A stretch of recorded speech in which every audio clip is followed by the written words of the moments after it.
제5장 새가 알에서 나오려고 한다. 내가 그린 꿈결 속의 새는 떠나고 대신 나는 친구를 찾았던 것이다. 그래서 아주 희한한 경로를 통해서 나는 답장을 받았다. 수업 중간 휴식 시간이 끝났을 때 나는 종이 쪽지가 내 책 속에 꽂혀 있는 것을 발견했다. 그것은 가끔 학우들이 수업 중에 몰래 쪽지를 전할 때 하는 식 그대로 접혀 있었다. 누가 그런 종이 쪽지를 내게 보냈을까 하고 나는 의아하게 생각했을 뿐이었다. 그도 그럴 것이 나는 그때까지 어떤 동급생과도 그런 교제를 한 일이 없었기 때문이다. 나는 그것이 학교에서 흔히 하는 무슨 장난을 치자는 내용이려니 생각했다. 절대 그런 일에 관여하지 않을 생각으로 나는 그 종이 쪽지를 읽지도 않고 책 앞쪽에다 꽂아두었다. 그리고 수업 중에 우연히 다시 한번 그것을 손에 들게 되었다. 그 종이를 만지작거리다가 무심코 펼쳐본 나는 그 속에 몇 마디 말이 적혀 있는 것을 발견했다.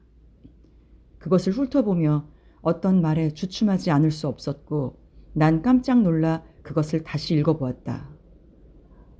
읽는 동안에 내 심장은 무서운 한계를 만난 듯 운명 앞에서 오싹하고 움츠러들었다. 새는 알에서 나오려고 한다. 알은 새의 세계다. 태어나려고 하는 자는 하나의 세계를 파괴하지 않으면 안 된다. 새는 신을 향하여 날아간다. 그 신의 이름은 아프락사스라고 한다. 나는 여러 번 그 글을 읽고 깊은 명상에 잠겼다. 의심할 여지가 없었다. 그것은 데미안의 회답이었다. 나와 그를 제외하고는 아무도 그 새에 대해서 아는 사람이 없었다. 그는 내 그림을 받았던 모양이다. 그는 이해를 하고 나에게 해석을 하는 데 도움을 주었다. 그러나 이 모든 일이 어떻게 관련이 되어 있는 것일까? 그리고 무엇보다도 그것이 나를 괴롭혔지만 아프락사스라는 것의 정체는 무엇일까? 나는 한 번도 그런 말을 들어본 일도 없고 읽은 일도 없었다. 그 신의 이름은 아프락사스라고 한다. 수업에는 조금도 귀를 기울이지 못한 채 시간이 끝났다. 그날 오전 중에 마지막 시간이 시작되었다. 그 시간은 젊은 보조교사의 수업이었다. 그는 갓 대학을 나왔고 매우 젊어서 우리들한테 쓸데없는 티를 내지 않았기 때문에 벌써 우리들의 호감을 사고 있었다. 우리는 폴러 박사의 지도로 헤로도트를 읽고 있었다. 이 읽기는 내가 흥미를 가질 수 있는 몇몇 학과 중에 하나였다. 그러나 내 마음은 그때 그곳에 있지 않았다. 나는 기계적으로 책을 펼쳐놓고 있을 뿐이었다. 그리고 해석하는 것을 따라가지도 않고 생각에 잠겨 있었다. 그런데 나는 데미안이 그 옛날 종교 시간에 내게 말했던 것이 얼마나 옳았던 논지인가 하는 것을 수차 경험해서 알고 있었다. 사람이 아주 강렬한 희망이 있으면 그것은 이루어진다고 했지 않은가. 만일 수업 중 매우 강렬하게 나 자신의 생각에 몰두하면 선생은 나를 가만둘 것으로 안심해도 좋았다. 그런데 머리가 산란하거나 혹은 졸음이 올 때면 갑자기 선생이 내 옆에 서 있곤 했다. 그것은 나도 이미 당해본 일이었다. 그렇듯이 진실로 생각에 몰두하고 있으면 안전했다. 그리고 나는 이미 눈초리로 노려보는 실험도 해보았고 또 그것이 믿을만 하다는 것도 깨달았다. 그것은 옛날 데미안과 사귀던 시절에는 성공을 못했던 일이었다. 그런데 지금에 와서는 눈초리와 생각만으로도 아주 숱한 일을 해낼 수 있다는 것을 종종 느낄 수가 있었다. 지금도 나는 역시 그러고 앉아 있었고 학교와 헤로도트와는 멀리 떨어져 있었다. 한데 그 순간 밖에서도 선생님의 목소리가 내 의식을 번갯불처럼 내리치는 바람에 나는 질겁을 해서 정신을 가다듬었다. 나는 그의 목소리를 들었다. 그는 바로 내 곁에 바싹 붙어 서 있었다. 나는 이미 그가 내 이름을 불렀거니 하고 생각했다. 그러나 그는 나를 쳐다보지도 않았다. 나는 안도의 숨을 내쉬었다. 그러고 나는 다시 그의 목소리를 들었다. 큰 소리로 아프락사스라고 했던 것이다. 그 첫 머리는 듣지 못했지만 폴러 박사는 설명을 계속하고 있었다. 우리는 고대 그 교파의 신비적인 단체의 논법을 합리주의적인 관찰의 입장에서 생각하듯이 그렇게 소박하게 상상해서는 안 된다. 우리들이 가진 과학과 같은 것을 고대는 전혀 알지 못했던 것이다. 그 대신 고도로 발전한 철학적 신비적인 진리에 대한 연구가 성행하고 있었다. 거기서부터 부분적으로는 분명히 가끔 사기와 범죄 행위로 나가기까지 한 마술과 유희가 발생했다. 그러나 그 마술 역시 고귀한 내력과 깊은 사상을 보지하고 있었다. 여기서 보지란 보전하여 잘 지님. 내가 앞서 예를 든 아프락사스의 설도 그렇다. 이 이름은 히랍의 주문과 관계가 있다고 말하고 있는데 오늘날에 있어서도 대개는 야만 민족이 가지고 있는 어떤 마귀의 이름이라고 왕왕 생각되고 있다. 그러나 아프락사스는 훨씬 더 많은 것을 의미하고 있는 것으로 안다. 우리는 이 이름을 대략 신적인 것과 악마적인 것을 결합시키는 상징적 관계를 가진 일종의 신이라고 생각할 수 있을 것이다. 그 몸집이 작은 학자는 섬세하고 열성적으로 얘기를 이끌어 나갔다. 주의 깊게 귀를 기울이고 있는 아이는 하나도 없었다. 그리고 그 이름이 그 이상 나오지 않게 되자 내 주의력도 다시 나 자신의 내부로 되돌아가 버렸다. 신적인 것과 악마적인 것을 결합시킨다고 한 말의 여운이 아직도 내게서 사라지지 않고 있었다. 나는 여기서 연관을 지을 수가 있었다. 그것은 우리들 우정의 마지막 시절에 있어서의 데미안과 대화를 한 후로 내게는 더없이 친근했던 것이다. 우리는 틀림없이 우리가 받드는 한 신을 소유하고 있었다. 그러나 그 신은 자의로 갈라진 세계의 절반만을 나타내고 있을 뿐이다. 괄호 열고 그것이 공식적이고 허용되고 있는 밝은 세계였다. 괄호 닫고 그러나 우리는 전체 세계를 받아들여야만 할 것이다. 따라서 악마까지도 겸한 신을 갖고 또 신의 봉사를 하는 동시에 악마에게도 봉사를 하지 않으면 안 된다. 대강 이런 얘기를 데미안은 했었다. 그렇다면 아프락삭스가 바로 그런 신인 동시에 악마적인 존재가 아닌가. 한동안 나는 대단한 열성으로 단서를 찾으려고 해보았으나 전혀 진전이 없었다. 나는 아프락삭스를 찾아내려고 도서관 전부를 샅샅이 뒤졌지만 허서였다. 그러나 나의 천성은 손에 쥐고 보면 돌에 불과한 그런 진리를 발견코자 노력했는데 그런 작업은 직접적이고 의식적인 탐구 방법에 어울리지 않았다. 한때 그렇게 철저하게 열성적으로 몰두했던 베아트리체의 모습은 이제 점차 밑으로 가라앉고 아니 오히려 서서히 내 앞에서 떠나갔다고 할 수 있고 점점 지평선 쪽으로 가까이 가서 그림자처럼 어렴풋하고 희미해지는 것이었다.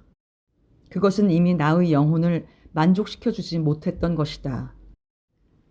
이상스럽게 나 자신의 내부에 들어박혀서 마치 몽유병자처럼 살아온 내 생활 속에서도 새로운 형태가 형성되기 시작했다.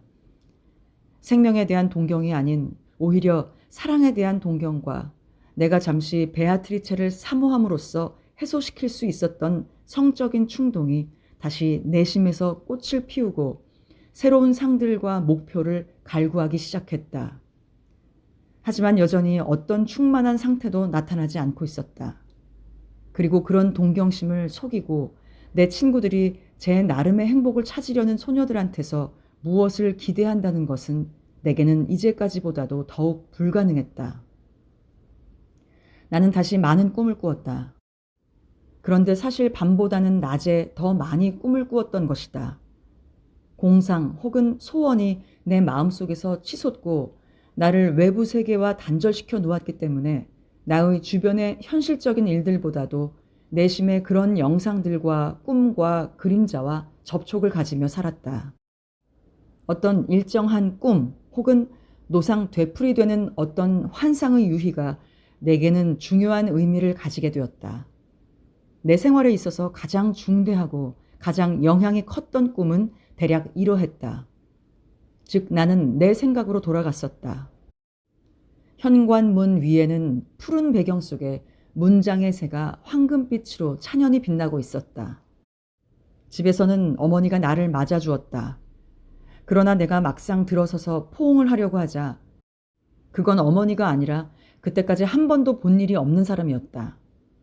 그 사람은 키가 훤칠했고 힘이 억세였으며 막스 데미안이나 내가 그린 그림과 비슷했지만 그것들과도 달랐으며 거친 것과는 달리 지극히 여성적인 부인이었던 것이다. 그 여자가 나를 끌어당기더니 열렬하고 소름이 끼칠 듯한 사랑의 포옹을 했었다. 희열과 공포가 뒤섞였다. 그녀의 포옹은 신에 대한 봉사였지만 그와 동시에 죄악이기도 했기 때문이다. 너무도 많은 어머니에 대한 추억과 너무나도 많은 나의 친구 데미안에 대한 추억이 나를 덥석 안아준 그 사람의 모습 속에서 호련히 나타났다가는 사라지곤 했었다. 그의 포옹은 모든 경건한 것과는 정반대되는 느낌이었으나 희열임에는 틀림이 없었다. 때로 나는 꿈속에서 깊은 행복감을 느끼며 깨어났고 때로는 무서운 죄를 진 듯 죽음의 불안과 양심의 가책을 받으며 전율에 휩싸여 깨어나기도 했다. 완전히 내면적인 그런 영상과 함께 있는 신에 대해서 외부로부터 내게 주어진 암시와의 사이에는 점차 무의식적으로 연관성이 있는 듯 했다. 그러나 그렇게 되어가면서 그것은 점점 더 밀접하고 점점 더 친밀해졌다. 그리고 나는 바로 그런 예감의 꿈의 세계에서 아프락삭스를 부르고 있다는 사실을 느끼기 시작했다. 희열과 공포, 남성과 여성의 혼합, 성스러운 것과 몸소리 쳐지는 것과의 갈등, 다정다감한 순진성을 꿰뚫고 경련을 일으키고 있는 깊은 죄악. 내 사랑의 꿈속에서의 영상은 그런 것들이었다. 그리고 아프락삭스도 마찬가지였다. 사랑이란 내가 처음에 불안하게 느꼈던 것처럼 그렇게 동물적인 어두운 충동은 아니었다. 이 사랑은 그 양면을 다 지니고 있을 뿐만 아니라 그 이상의 것이었다. 그것은 천사의 모습인 동시에 악마였고 남성과 여성이 하나가 된 것이었고 인간과 동물, 지고의 선이기도 혹은 극도의 악이기도 했다. 여기서 지고의 선이란 최고의 선. 그런 것을 체험하는 것이 내게 정해진 운명으로 생각되었고 그것을 맛보는 것이 내 숙명인 듯 여겨졌다. 나는 그런 것에 동경을 품고 동시에 두려움을 품고 있었다. 그런데 그것은 언제나 현존하는 것으로 내 머리 위에 존재하고 있었다. 다음 해 봄에 나는 김나지움을 졸업하고 진학하지 않으면 안 되었다. 그런데 아직도 어디서 무엇을 공부할 것인가도 결정 못하고 있었다. 내 입술 위에는 조금씩 콧수염이 자랐다. 나는 어른이 된 것이다. 그렇기는 했지만 아직도 의젓하지 못했고 아무런 목표도 없었다. 확실한 것이 있다면 그것은 나의 내면의 소리, 즉 꿈의 영상이 있을 뿐이었다. 나는 그것이 인도하는 대로 맹목적으로 따라가야 할 사명을 느꼈다. 그러나 그것은 어려운 일이었으므로 나는 날마다 허둥거렸다. 난 내 자신이 어쩌면 미쳤을지도 모른다고 생각한 적이 한두 번이 아니었다. 나는 다른 사람과 같지 않단 말인가. 그러나 다른 학생들이 하는 일쯤은 나도 할 수가 있다. 근면과 노력으로 플라톤을 읽을 수 있었고 피타고라스의 문제도 풀 수가 있었으며 또는 화학적인 분석도 따라갈 수가 있었다. 단지 한 가지만은 할 수가 없었다. 그것은 다른 사람들이 하는 것처럼 나의 내부에 숨겨져 있는 목표를 끌어내서 내 앞의 어느 곳에다 그려보는 일이었다. 다른 사람들은 자신들이 교수, 재판관, 의사 혹은 예술가가 되려고 하는 것을 뚜렷하게 알고 있었고 또 그렇게 되려면 얼마나 기간이 필요하고 무슨 이점이 따른다는 것까지도 알고 있었다. 하지만 난 그것이 불가능했다. 어쩌면 언젠가는 나도 그렇게 될지도 모르지만 도대체 내가 그런 것을 왜 알아야 한단 말인가. 나 역시 몇 년을 두고 참고 또 참았지만 아무것도 이룩된 일이 없었고 목표에도 도달할 수가 없었다. 만일에 내가 어떤 목표에 도달할 수 있었을지라도 그것은 괴이하고 위험하고 무서운 것이었으리라. 진실로 나는 내 내부에서 스스로 되어 나오려고 하는 것 이외에는 다른 것은 아무것도 시도해 보려고 하지 않았다. 어째서 그것이 그다지도 어려웠을까? 때로 나는 내 꿈속에 나타나는 억센 모습을 그려보려고 애를 썼다. 그러나 한 번도 성공한 일이 없었다. 만일에 성공을 했다면 나는 그것을 데미안에게 보냈으리라. 그는 어디에 있는 것일까? 나는 알 수 없었다. 나는 단지 그가 나와 연결되어 있음을 알고 있을 뿐이다. 후일 그를 다시 만나게 될까? 베아트리체 시절의 그 몇 주일간의, 아니 몇 개월간의 정다운 안정 상태는 먼 옛날에 사라졌다. 그 무렵 나는 어떤 섬에 도달하여 평화를 발견한 듯 생각했었다. 그러나 나는 언제나 그 꼴이었다. 어떤 상태가 내 마음에 들기가 무섭게, 어떤 꿈이 나를 즐겁게 해주기가 무섭게, 그것은 퇴색하며 희미해지고 말았다. 그것을 개탄한들 무슨 소용이 있겠는가. 나는 이제 나를 가끔 완전히 야성적인 미치광이처럼 만들었고 채워지지 않는 갈망과 긴장된 기대와의 화염 속에서 살고 있었다. 꿈속에서 보이는 애인의 모습을 나는 가끔 너무나도 역력하게 나 자신의 손보다도 한결 선명하게 볼 수가 있었고 그것과 이야기를 하고 그것을 저주도 했었다. 나는 그녀를 애인이라 불렀고 눈물을 흘리면서 그 앞에 무릎을 꿇었으며 모든 것을 충족시켜주는 그 성숙한 입맞춤을 어슴풀에 느끼는 것이었다. 그리고 그것을 또한 악마, 창부, 흡혈귀, 살인귀라고도 불렀다. 그것은 나를 그지없이 다정한 사랑의 꿈속으로 끌어들이고 또한 거칠고 음탕한 행위 속으로 끌어들이기를 주저하지 않았다. 거기에는 지나치게 선량한 것도 귀중한 것도 없었으나 지나치게 나쁘고 비천한 것도 없었다. 그 해의 겨울 내내 나는 감히 입 밖에도 낼 수 없는 내면적인 폭풍우 속에서 허우적거렸다. 고독에는 이미 습관이 된 지 오래였으므로 그것을 억지로 억제하지는 않았다. 그것은 내가 데미안과 더불어 살았고 나의 숙명인 동시에 애인이었던 커다란 꿈속의 영상과 함께 살았기 때문이다. 그런 것 속에서 살기에는 충분한 여자가 있었다. 왜냐하면 모든 것이 위대한 것과 넓은 것을 바라보고 모든 것이 아프락삭스를 지향하고 있었기 때문이다. 그러나 그 꿈도 내 생각도 하나같이 내게 순종을 하지 않았다. 어느 것도 나는 불러들일 수가 없었다. 하나도 내 마음대로 채색할 수가 없었다. 그것들은 나타나서 나를 사로잡을 뿐이었고 나는 그것들의 지배를 받고 그것들에 의해서 목숨을 연명해 나갔을 뿐이다. 아마 나는 외부로부터는 안전했던 것 같다. 사람들에 대해서 나는 두려움을 갖지는 않았다. 그것은 내 동급생들도 내게 남몰래 경의를 표시해 왔기에 자주 미소를 금치 못했었다. 내가 원하기만 했다면 그들의 대부분을 아주 잘 꿰뚫어 볼 수가 있었고 그렇게 해서 가끔 그들을 깜짝 놀라게도 했을 것이다. 다만 나는 그것을 원치 않았고 전혀 그러고 싶지 않았을 뿐이다. 나는 언제나 내 일이나 자신의 일에만 몰두해 있었다. 그리고 이젠 마침내 삶의 단편이나마 살아보고 내게서 무엇인가를 끌어내서 그것을 세상에 주고 세상과 관계하며 싸움을 시작하기를 열렬히 갈망했다. 여러 번 밤거리를 서성댔고 진정을 하지 못하고 집으로 돌아올 수가 없을 때면 가끔 나는 이젠 틀림없이 나의 애인과 만나리라. 분명히 그녀는 다음 골목의 모퉁이를 지나갈 것이고 아니면 저 다음 창문에서 나를 부르리라고 생각했다. 가끔 이 모든 것이 또한 내게는 참을 수 없는 고통으로 생각되었으며 언젠가는 스스로 목숨을 끊으려고 결심하기까지 했었다. 나는 그 무렵 독특한 피난처를 발견했다. 이른바 우연에 의해서였다. 그러나 원래 그런 우연이란 존재하지 않는다. 만일 무엇이 절대 필요한 사람이 자기가 필요했던 것을 발견하게 되었다면 그것은 우연히 그것을 그에게 준 것이 아니라 자기 자신에게 주는 것이다. 그 자신의 소망과 필연성이 그곳으로 자기를 인도해 가는 것이다. 나는 그렇게 시내를 배회하다가 교회에 있는 조그마한 교회에서 오르간 소리가 나는 것을 두세 번 들은 일이 있었으나 걸음을 멈추진 않았다. 그 다음에 지나갔을 때도 나는 다시 그 소리를 들었다.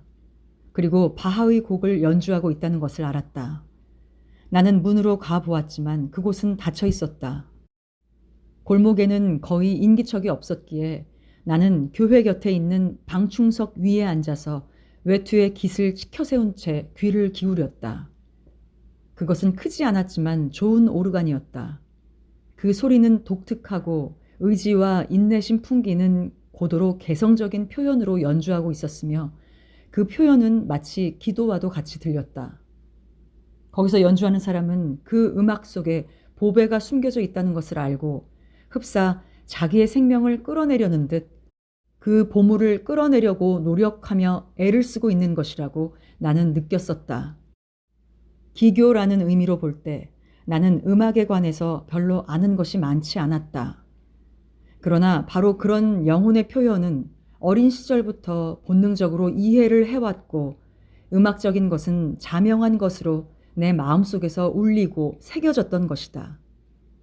그 음악가는 그 다음에 또 무엇인가 현대의 것을 연주했다. 그것은 레거의 것인 듯 했다. 교회는 많이 어두워졌다. 다만 아주 희미한 광선이 이웃 창문에서 흘러나올 뿐이었다. 나는 음악이 끝날 때까지 기다렸다. 그리고 오르간 연주자가 밖으로 나오는 것이 보이게 될 때까지 이리저리 서성대고 있었다. 그는 아직도 젊은 사람이었으며 나보다 좀 나이를 더 먹었고 억세고 몸매가 오동통했다. 그 후 나는 가끔 저녁 되면 그 교회 앞에 앉았거나 그 주위를 거닐곤 했었다. 어느 때인가 문이 열려있는 것을 발견하고 들어갔다. 거의 반 시간 동안이나 그 오르간 연주자는 위층에서 가물거리는 가스등 불빛 아래에서 연주를 하고 있었다. 나는 그동안 한기에 와들와들 떨면서 그러나 행복한 느낌으로 앉아 있었다. 그가 연주하는 음악에서 나는 그 사람 자신만을 들은 것은 아니었다. 그가 연주하는 모든 곡들도 역시 서로 인연이 있고 남 모르는 관계를 맺고 있는 것처럼 생각되었다. 그가 연주하는 곡들은 모두 신앙적이고 헌신적이었으며 경건했다. 하나, 교회에 다니는 우리나 목사들의 경건성이 아니라 중세기의 순례자의 거린들처럼 경건했고 모든 종파를 초월한 세계 감정에 대한 무조건의 헌신적인 태도를 지닌 경건성이었다. 바하 이전의 거장들과 옛날 이탈리아인들의 곡이 연주되었다. 그런데 그 모든 것이 동일한 내용이었고 모두가 이 연주자 자신까지도 마음속에 지니고 있는 것을 그대로 이야기해주고 있었다. 동경, 즉 세계의 가장 내면적인 파악과 세계로부터의 가장 난폭스러운 자기유리, 자기 자신의 어두운 영혼에 대한 불타는 경청, 현실적인 도취와 기적적인 것에 대한 깊은 호기심들을 이야기해주고 있었다. 여기서 유리란 다른 것과 떨어져 존재함. 한 번은 그 오르간 연주자가 교회에서 나와 집으로 가는 것을 몰래 따라간 일이 있었는데 그는 아주 외곽지대인 시외 변두리의 조그마한 주점으로 들어가고 있었다. 나는 참지를 못하고 그를 따라 들어가 비로소 그를 똑똑히 보았다. 그는 검은 펠트 모자를 쓴 채 방 한 구석에 놓인 식탁에 반병의 포도주를 앞에 놓고 앉아 있었다. 그의 얼굴은 내가 얘기했던 그대로였다. 그것은 추하고 다소 야성적이었고 탐구적이며 굳어버린 듯하나 집요하고 의지가 넘쳐 있었다. 그러나 동시에 입 언저리는 부드러웠고 어린아이와 같았다. 남성적이고 강렬한 요소는 모두 눈과 이마에 모여 있었고 얼굴 하부는 섬세하고 미숙한 데가 있고 안정감이 없었으며 연약해 보이기까지 했다. 우유부단해 보이는 턱은 이마와 눈초리에 대한 반항인 양 어린애를 닮아 보였다. 내 마음에 든 것은 긍지와 적의에 가득 찬 암갈색의 두 눈이었다. 아무 말도 없이 나는 그의 맞은편에 앉았다. 술집 안에는 다른 사람이라곤 하나도 없었다. 그는 나를 쫓아버릴 듯이 쏘아보고 있었다. 그러나 나는 그대로 버티고 앉아서 그가 성이 나서 중얼거릴 때까지 뚫어지게 그를 쳐다보았다. 당신은 도대체 무얼 그렇게 기분 나쁘게 쳐다보는 거요? 내게 무슨 볼 일이라도 있어? 선생한테 뭘 달라는 것은 아닙니다. 계속 그를 직시하며 말했다. 그러나 저는 벌써 선생한테 받은 게 많습니다. 그는 이맛살을 찌푸렸다. 그럼 당신은 음악광이시오? 음악에 열광한다는 것은 구역질 나는 일이오. 저는 벌써 여러 번 그 교회 밖에서 귀를 기울이고 있었습니다. 나는 꼼짝도 하지 않았다. 그러나 저는 선생을 방해할 생각은 없습니다. 저는 단지 선생한테서 무엇을 좀 특별한 것을 찾을 수 있을지도 모른다고 생각했을 뿐입니다. 그게 무엇인지 저도 잘은 모릅니다만 차라리 제 얘기를 귀담아 듣지 마셨으면 합니다. 그저 당신의 음악을 교회에서 들을 수 있으면 되니까요. 나는 문을 잠궈두고 있는데 일전에는 그걸 잊으셨더군요. 그래서 안에 들어가 앉았었죠. 다른 때는 밖에 서 있거나 방충석에 걸터 앉아 들었죠. 그렇다면 다음엔 들어오도록 하시구려. 좀 냉기가 덜하니까. 그저 문만 두드리면 됩니다. 하지만 세게 두드려야 합니다. 제가 연주를 하지 않고 있을 때 말이오. 또 무슨 말을 하려고 그러시오? 아주 젊은 사람이군. 아마 고등학생이나 대학생 같은데. 당신은 음악가요? 아닙니다. 음악 듣기를 좋아할 뿐입니다. 그러나 선생이 연주하시는 것과 같은 그런 아주 구속이 없는 것을 좋아합니다. 그런 것을 들으면 천국과 지옥을 잡아 흔드는 것 같은 느낌이 들어서요. 저는 음악을 대단히 좋아합니다. 아마 그것은 윤리적인 것이 아니기 때문인지도 모르겠습니다. 다른 모든 것은 다 윤리적입니다. 그런데 전 늘 윤리적인 것에 짓눌려서 괴로움만 받아왔습니다. 잘 표현이 안 됩니다만 아시겠어요? 신인 동시에 악마인 그런 신이 있어야만 되지 않을까요? 그런 신이 있었다고 하던데요. 그런 얘기를 들었어요. 그 음악가는 널찍한 모자를 좀 젖히더니 넓은 이마의 검은 머리칼을 쓸어 올렸다. 그러면서 그는 나를 뚫어지게 쳐다보고 내게로 얼굴을 기울이는 것이었다. 그리고 나직하고 긴장된 목소리로 말했다. 당신이 지금 말하고 있는 그 신의 이름이 무엇이오? 유감이지만 저는 그 신에 대해서 거의 아무것도 모릅니다. 실은 이름밖에 모릅니다. 그 이름은 아프락삭스라고 합니다. 그 음악가는 누가 엿듣기라도 하는 듯 혐의적인 눈으로 사방을 둘러보았다. 그리고 내게로 바싹 다가앉더니 속삭이듯 말을 했다. 나도 그것을 생각해 본 일이 있어. 당신은 뉘시오. 전 김나지움 학생입니다. 어디서 아프락삭스를 알게 되었소? 우연히 알았습니다. 그가 식탁을 내리쳤으므로 포도주가 넘쳐 흘렀다. 우연이라고요? 쓸데없는 소리 하지 마시오. 아프락삭스는 그렇게 우연하게 알게 되는 것이 아니오. 그건 당신도 알 거요. 거기에 대해서는 다음에 더 얘기하리다. 나는 그 신에 대해서는 좀 아는 게 있으니까. 그는 입을 다물고 자기의 의자를 뒤로 물렸다. 내가 기대에 가득 찬 얼굴로 그를 쳐다보자 그는 눈살을 찌푸렸다. 지금이 아니오. 다음에 말이오. 자, 이거나 드시오. 그러면서 그는 입은 채로 있던 외투 호주머니를 뒤집더니 군밤을 몇 개 꺼내 내게 던져주었다. 나는 아무 말도 하지 않고 그것을 받았다. 나는 사뭇 흐뭇한 기분이었다. 그래. 그는 잠시 후에 속삭이듯 말을 했다. 당신은 어디서 그런 것을 알았소? 나는 그 얘기를 그에게 하는데 망설이지 않았다. 저는 외로웠고 절망하고 있었습니다. 그때 옛날 제 친구 하나가 머리에 떠올랐습니다. 그 친구는 많은 것을 알고 있다고 저는 생각하고 있었죠. 저는 그 전에 그림을 그렸죠. 새가 지구에서 빠져나오려는 그림이었습니다. 그것을 그에게 보냈습니다. 꽤 시일이 지났는데 뜻하지 않게 그의 종이 쪽지가 내 손에 들어오게 되었습니다. 그 종이에는 이렇게 적혀 있었습니다. 새는 알에서 나오려고 하고 있다. 알은 새의 세계다. 태어나고자 하는 자는 하나의 세계를 파괴하지 않으면 안 된다. 새는 신을 향하여 날아간다. 그 신의 이름은 아프락삭스라고 한다. 라고요. 그는 아무런 대꾸도 하지 않았다. 우리는 밤을 까서 술안주로 삼았다. 반병만 더 하겠소? 감사합니다. 더 못합니다. 술은 좋아하지 않아요. 그는 좀 실망한 듯 웃었다. 좋을 대로 하시지. 나는 좀 딴판이라오. 난 여기 좀 있겠소. 자, 이젠 가보시구려. 그 다음번에 오르간 음악을 들은 후 그와 거닐었을 때 그는 별로 말이 없었다. 그는 나를 구시가의 어느 골목에 있는 오래되고 당당한 큰 집이었으나 다소 음산하고 을씨년스러운 방으로 안내했다.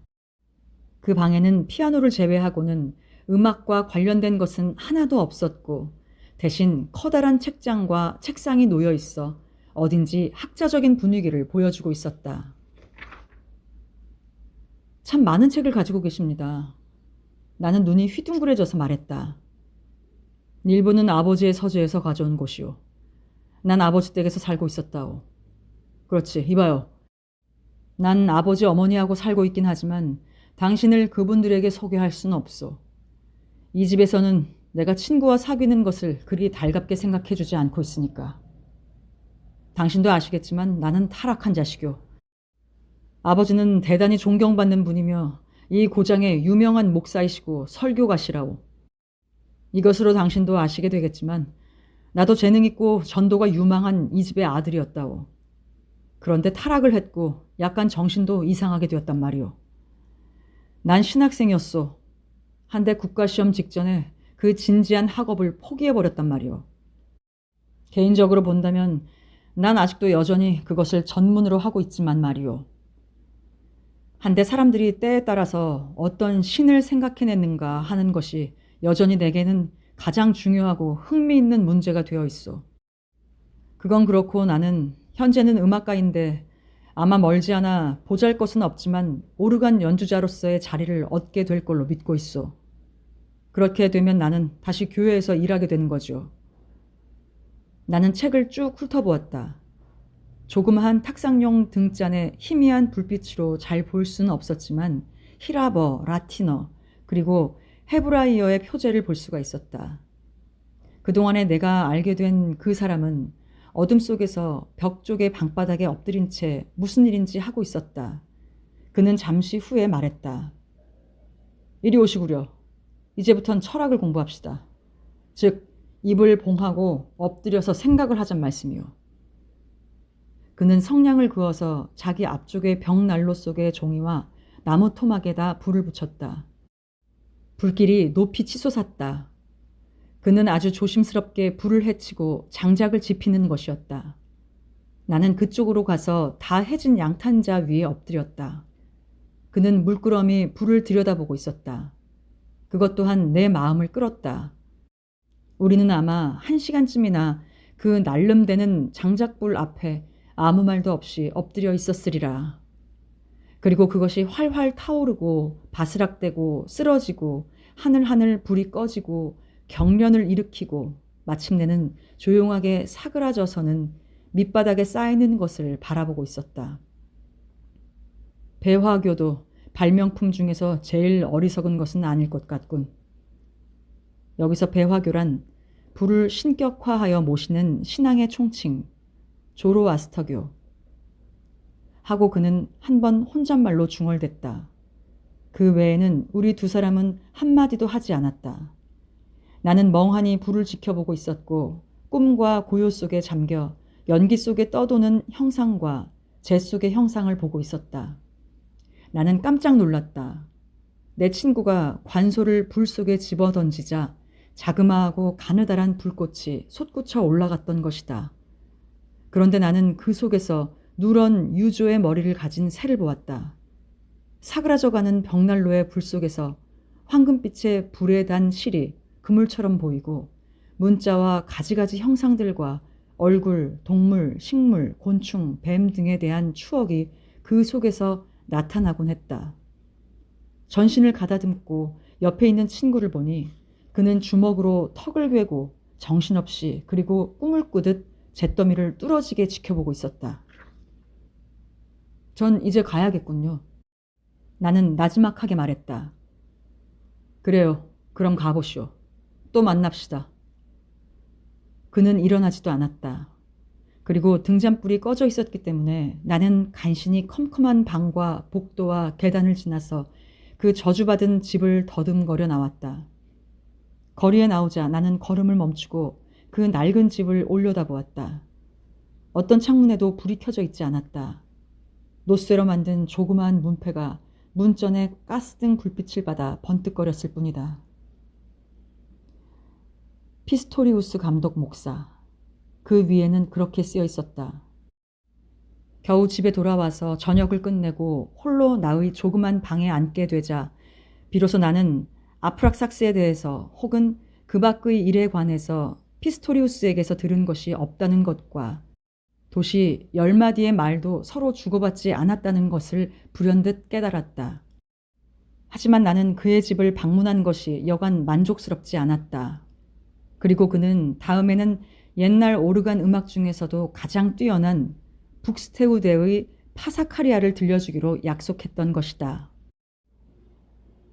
나는 알지 못했지만 내가 그와 함께 그 음산한 은둔자의 방 난로 앞 바닥에 엎드려 있었을 때 그 오르간 연주자인 피스토리우스는 이미 내게 첫 번째 교훈을 내리고 있었던 것이다.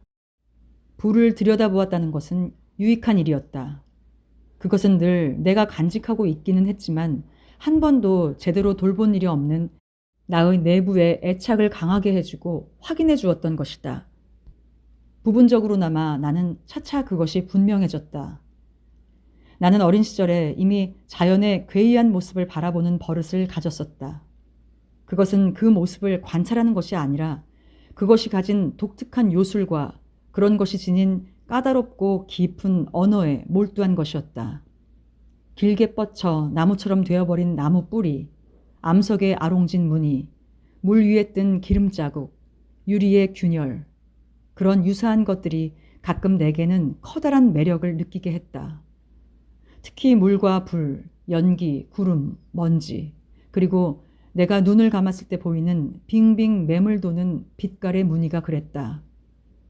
내가 피스토리우스를 처음 방문한 후 며칠 동안은 그것이 다시 내 마음속에 나타났던 것이다. 그도 그럴 것이 일종의 흥분 상태, 즐거움, 그리고 그 후로 내가 느끼게 된 감정의 고양 상태는 그 활활 타던 불을 장시간 응시한 데서 전적으로 얻게 된 것이었기 때문이다. 불을 응시한다는 것은 이상스러울 정도로 감정을 유익하고 풍족하게 해주었다. 이제까지 내가 내 본래의 인생 목표를 향해서 나가는 도중 발견했던 사소한 경험에 이런 새로운 경험이 첨가되었다. 그런 형상들을 관찰하며 복잡하고 괴이한 자연의 모습에 몰두하는 일은 우리 마음속에서 우리의 내면이 그런 형상을 만들어낸 의지와 조화를 이루고 있다는 것을 일깨워준다. 우리는 곧 이것이 우리들 자신의 기분이며 우리들 자신의 창조물로 여기려는 유혹을 느끼게 된다. 우리는 우리와 자연과의 사이에 있는 경계선이 흔들리고 해소되어 버리는 것을 느끼며 우리들의 망막 위에 비치는 형상이 외부적인 인상에서 생기는 것인지 혹은 내부적인 것에서 생기는 것인지 알 수가 없다는 기분을 느끼게 되는 것이다. 이러한 실험에서처럼 그렇게 쉽고 간단하게 우리가 창조자요, 우리의 영혼이 끊임없이 세계의 중단 없는 창조 작업에 관여하고 있다는 것을 발견할 수 있는 실험은 없다. 오히려 우리의 내부와 자연의 내부에서 활동하고 있는 신은 동일한 불가분의 신이라고 볼 것이다. 따라서 만일 외부의 세계가 무너진다고 하면 우리들 중에 누군가가 그것을 재건할 수가 있다. 그도 그럴 것이 산, 강, 나무, 잎, 뿌리, 그리고 꽃과 같은 모든 자연의 형성물의 원형은 우리들 마음속에 있고 본질적으로 영원하지만 그것은 우리가 모르는 영혼에서부터 그 형성물이 나올 것이기 때문이다. 그러나 그 본질은 대개의 경우 사랑의 힘과 창조력으로 느낄 수가 있는 것이다. 몇 년 후에야 나는 이렇게 관찰했던 것이 어떤 책에서 증명되고 있음을 겨우 발견했다.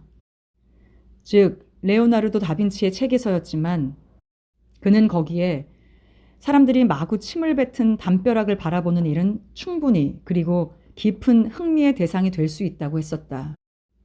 누가 찬 벽에 그 얼룩을 보고 그는 꼭 피스토리우스나 내가 불을 보고 느낀 것과 같은 것을 느꼈던 것이다. 내가 그 오르간 연주자를 다시 만났을 때 그는 내게 이런 설명을 했었다. 우리는 우리들 개인의 한계를 너무 좁게 잡고 있어요. 우리는 개성적인 것으로 구분이 되고 다른 것과 판이한 것만을 인간적인 것이라고 인정하고 있거든요. 그런데 우리는 누구나가 이 세계의 모든 제고품으로 구성되어 있고 우리의 육체는 더욱 아득한 곳에 이르기까지 소급될 수 있다는 발전의 계보를 지니고 있는 것과 마찬가지로 우리의 영혼 속에서 살았던 모든 것이 깃들고 있단 말이오.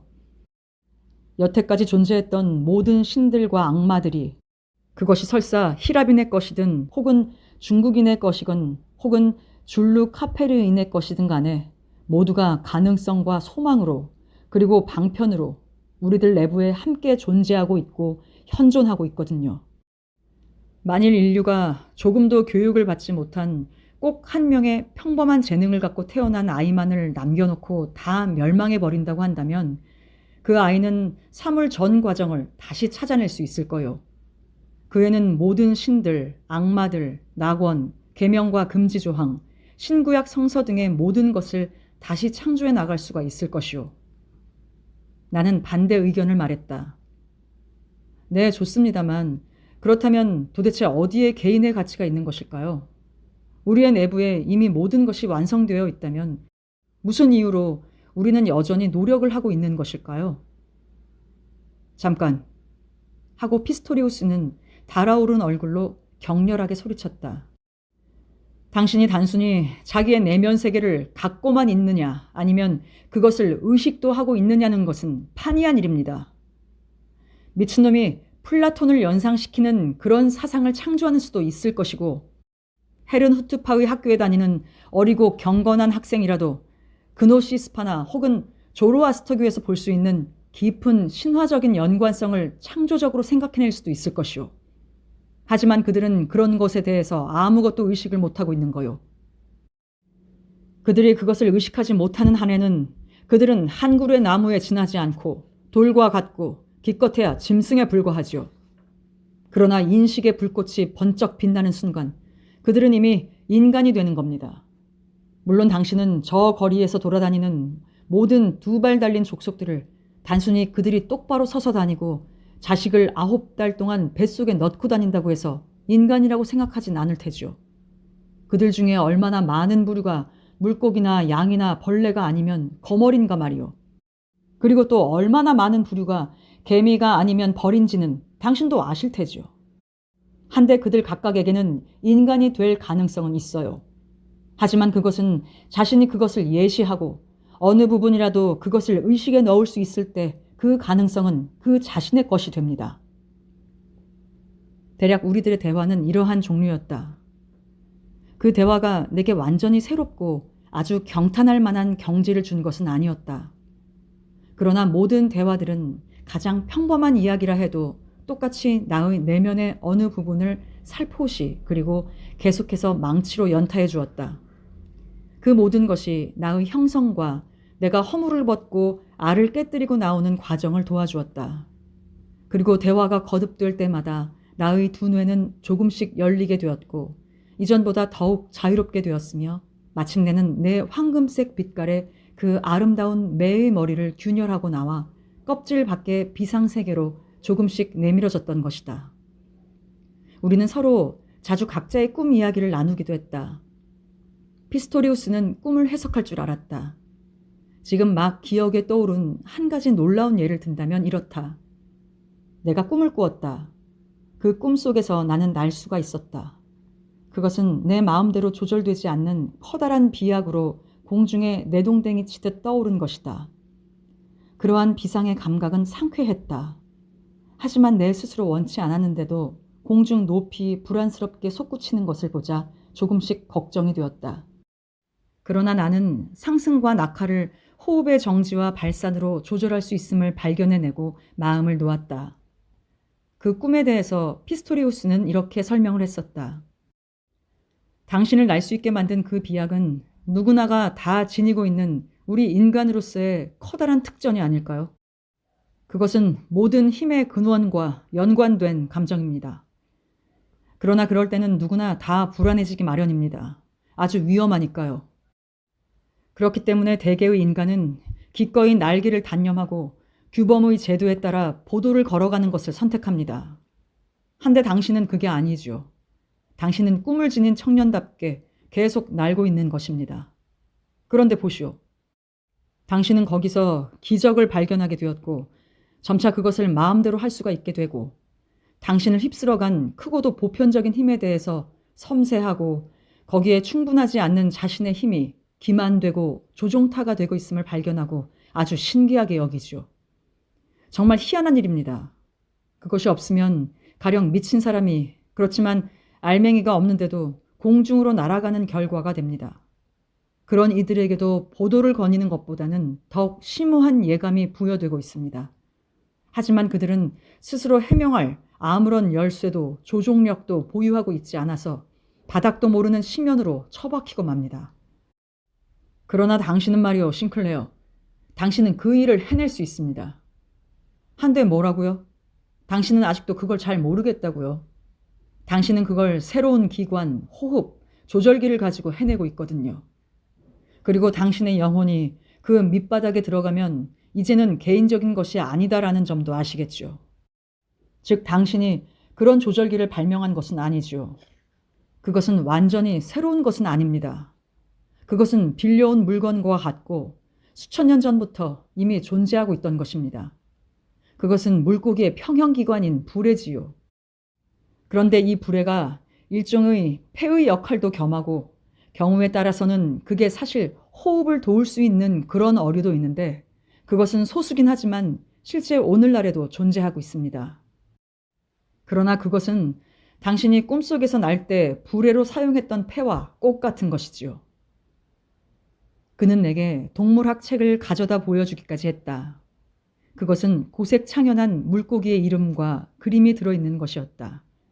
그리고 나는 나의 배 안에 진화 초기의 기능이 생생하게 살고 있다는 것을 감지하고 이상하게 몸이 오싹 떨렸었다. 제6장 야곱의 싸움. 내가 그 이상한 음악가 피스토리우스로부터 아프락삭스에 대해서 들은 이야기를 간략하게는 소개할 수가 없다. 그러나 내가 그에게서 배운 것 중에 가장 필요할 가치가 있는 것은 나 자신의 길을 일부 전진시켰다는 사실이다. 나는 당시 18살의 범상치 않은 젊은이로 여러 가지 조숙한 면을 가지고 있음에도 불구하고 또 어느 면의 일에 있어서는 뒤떨어지고 있었으므로 자신이 서지 않았다. 가끔 다른 사람들과 나 자신을 비교해 보고서 어깨를 으쓱대며 뽐내는 때도 있긴 하지만 아주 어이없어서 비굴해지는 때도 있었다. 때로는 나 자신을 천재로 생각하고 때로는 반미치광이로 생각했었다. 동년배의 친구들과 기쁨을 나눈다거나 생활을 같이 하는 일은 나로서는 할 수 없었다. 그리고 나는 그들에게 절망적으로 격리되었으며 내게 생활이 밀폐되어 있는 듯한 가책과 우수로 나를 학대했었다. 보통 사람과는 판이한 사람이었던 피스토리우스는 나에게 용기와 나 자신에 대한 존경을 잃도록 가르쳐 주었다. 그는 내가 하는 일 가운데서 나의 꿈, 환상, 사상의 부단히 가치 있는 것을 캐내어 그것을 끊임없이 진지하게 논의하는 것으로 모범을 보여주었다. 자네는 이런 말을 한 적이 있었지. 음악은 도덕적인 것에 접속되어 있지 않기 때문에 좋아한다고. 그 생각은 그것으로 좋다고 하더라도 그러나 자네는 스스로 도덕가가 되어서는 안 되네. 자네 자신을 다른 사람들과 비교해서도 안 되지. 만약 자연이 자네를 박쥐로 만들었다 해도 자네는 타조가 되고 싶다고 생각해서는 안 되네. 자네는 가끔 자기를 색다른 자로 생각하고 그래서 많은 사람들과는 다른 길을 걷고 있다고 자신을 책하기도 하지만 그런 짓은 그만두지 않으면 안 된단 말일세. 불을 보게, 또 구름을 보게. 그 다음 예감이 일어나고 자네의 영혼 속에서 음성이 이야기를 시작하자마자 자네는 그러한 것들에 몸을 맡겨버리고 그러한 일이 과연 스승이나 부친이나 혹은 하나님의 뜻에 맞는가 하는 것을 문제로 삼는 일은 차치하게나. 여기서 차치하다는 내버려 두고 문제 삼지 아니하다. 그런 일은 오히려 몸에 독을 준다네. 그런 짓을 계속하게 되면 보통의 보도를 걷게 되며 또 화석으로 굳어버리고 마네. 싱클레어, 우리의 신을 아프락삭스라 부르지. 그것은 신이면서 악마이기도 한 거야. 그는 자기 안에 밝은 세계와 어두운 세계를 동시에 가지고 있어. 아프락삭스는 자네의 사상이나 꿈에 대해서 아무런 이의도 가지려고 하지 않는다는 것을 결코 잊어서는 안 되네. 그러나 만약 자네가 빈틈없이 약삭빠른 사람이 되려고 한다면 그는 자네를 버릴 거야. 자네를 버리고 자신의 사랑을 그 안에서 끓일 새로운 냄비를 찾을 거야. 그의 음성은 꿈결처럼 몽롱했으나 그 의미는 뚜렷이 내 뇌리를 파고들었다. 모든 나의 꿈속에서 저 어두운 사랑의 꿈이 제일 충실했다. 가끔, 실로 가끔 나는 그런 꿈을 꾸었다. 문장의 새 밑을 지나서 낡은 나의 집에 들어가 어머니를 끌어안으려고 생각하면 그것은 어머니가 아니고 커다란 절반은 남자로 절반은 어머니인 반남 반녀의 여자를 껴안고 있었다. 여기서 문장이란 씨족, 집안, 단체 따위를 나타내는 표지로서 도안화한 그림이나 문자. 이 여자에 대해서 나는 두려움을 느끼면서도 타들어가는 듯한 욕망을 가지고 그 여자에게 이끌려 들었다. 그리고 나는 이 꿈을 그 친구에게는 결코 말하지 않았다. 그에게 다른 여러 가지는 다 말했지만 그 꿈만은 이야기하지 못했다. 그 꿈은 내가 숨어버리는 곳이며 나의 비밀이며 나의 도피처였기 때문이다. 나는 기분이 울적할 때면 언제나 피스토리우스에게 낡은 북스테우데의 파사칼리아를 쳐주기를 부탁했다. 그러면 난 황혼이 깃든 교회에서 그 기묘한 정성이 괜 침잠적인 자기 자신을 듣고 있는 듯이 음악에 도취되었었다. 이 음악을 듣고 있을 때마다 나는 더욱더 영혼의 음향을 시인할 수 있는 마음의 준비가 되었다. 가끔 오르간 연주가 끝난 다음에 우리들은 그대로 교회 안에 앉아 있었으며 가느다란 광선이 높은 고딕풍의 창에 흘러들어왔다가 거두어져 가는 것을 바라보았다. 재미있지? 피스토리우스의 목소리는 생기에 넘쳐 매끄러웠다. 나는 전에 신학자로서 조금만 노력했다면 목사가 되었을 거야. 그러나 내가 그때 범한 것은 다만 형식상의 과오였었네. 목사가 되는 것은 나의 사명이며 나의 목적이었지만 나는 너무 빨리 만족하고 아프락삭스를 알기 전에 여호와의 귀의해 버렸던 것이네. 아, 종교는 영혼이야. 그리스도교의 성찬을 받든 메카로의 순례를 하든 그것은 어느 쪽이든 마찬가지 일이지. 당신이 실제로 목사가 되려고 했다면 되었을까요? 아니, 싱클레어. 그렇진 않아. 그렇게 되면 나는 거짓말을 하지 않으면 안 되니까. 우리들의 종교는 마치 종교가 아닌 것처럼 되어 있지. 마치 그것은 이지의 일이나 되는 듯이 막상 닥치면 나도 어떻게 카톨릭 교도가 되는지 모르지만 신교의 목사는 될 수 없네. 여기서 이지란 이성과 지혜. 두셋의 진실한 신앙을 가지고 있는 사람을 나는 알고 있지만 말 그대로 믿고 있었어. 그런 사람들에게 그리스도는 우리들에게 있어서 인간이 아니고 성좌이며 신화며 인류가 자신의 상을 영원한 벽에다 그린 거대한 그림자라 하는 말은 쉽게 할 수가 없을 거네. 또 지혜로운 이야기를 듣기 위해서는 어떠한 일도 게을리하지 않고 교회에 나오는 사람들에게 도대체 무엇을 들려줘야 옳은가? 그들로 하여금 개종하라고 말할까? 그러나 그런 말을 할 수는 없네. 목사는 개종시키려고 생각지 않아. 그는 자기의 생각에 몰두했다. 비법을 행하는 일은 한 사람 또는 아주 적은 단체에서는 될 수 없을까요? 그것은 될 수 있지. 하고 그는 긍정해 주었다. 나는 훨씬 전부터 그것을 하고 있어. 만약 남에게 알려지면 나는 오랫동안 그 일로 인하여 감옥에 들어가지 않으면 안 되는 예배를 하고 있었네. 그렇지만 그것은 아직 진실한 것이 못 된다는 것을 나는 알고 있지. 갑자기 그가 나의 어깨를 두들겼기 때문에 나는 흠칫 놀랐다. 그는 강한 어조로 말했다. 젊은 친구, 자네도 비법을 가지고 있네. 자네는 내게 말하지 않고 있는 꿈을 가지고 있음에 틀림없다고 생각하네. 나는 그것을 알려고는 하지 않아. 그렇지만 자네에게 말해두지만 그 꿈대로 살게나. 그 꿈을 행하고 그 꿈에 재단을 쌓아 올려봐. 그것은 아직 완전한 것은 아니지만 그것도 하나의 길이지. 자네나 내가 그 밖의 두셋의 사람이 세계를 쇄신할 수 있는가 없는가는 이내 알 수 있을 거야. 그러나 우리들의 마음속에서 세계를 날마다 쇄신시켜가지 않으면 안 되네. 그렇지 않으면 우리는 아무것도 아닌 것으로 끝나버리지. 그것을 생각해보게. 자네는 18살이네. 싱클레어, 자네는 거리의 여자에게도 장난을 걸지 못하고 있네. 그것은 자네가 가지고 있는 가운데 가장 귀한 것이지. 믿어주게. 나와 같은 사람도 자네 나이 또래 때 사랑의 꿈을 무리하게 억눌렀기 때문에 아주 많은 것을 잃었네. 그런 일은 할 필요가 없어요. 아프락사스에 관해서 아는 사람이 그러고만 있을 순 없지. 그 어떤 것도 이제 두려워하지 말게. 우리 안에 영혼이 바라고 있는 것은 어떠한 것이라도 금지되어 있다고 생각해서는 안 된다네. 나는 놀라움으로 그에게 대항했다. 그렇지만 자신이 마음에 두는 그 모든 일을 실행해도 좋다는 것은 옳지 않아요. 자기의 마음에 들지 않는다고 사람을 죽인다는 것이 허용될 리가 없는 것처럼. 나는 그에게 가까이 갔다. 경우에 따라선 그것도 용서될 수 있지. 다만 많은 경우 그것은 마음의 미로에 불과할 뿐이네.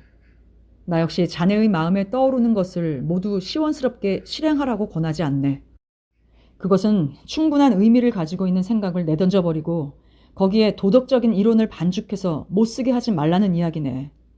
자신이나 남을 십자가에 매달리게 하는 것보다 포도주 잔에서라도 엄숙한 사상을 마시라는 것이지.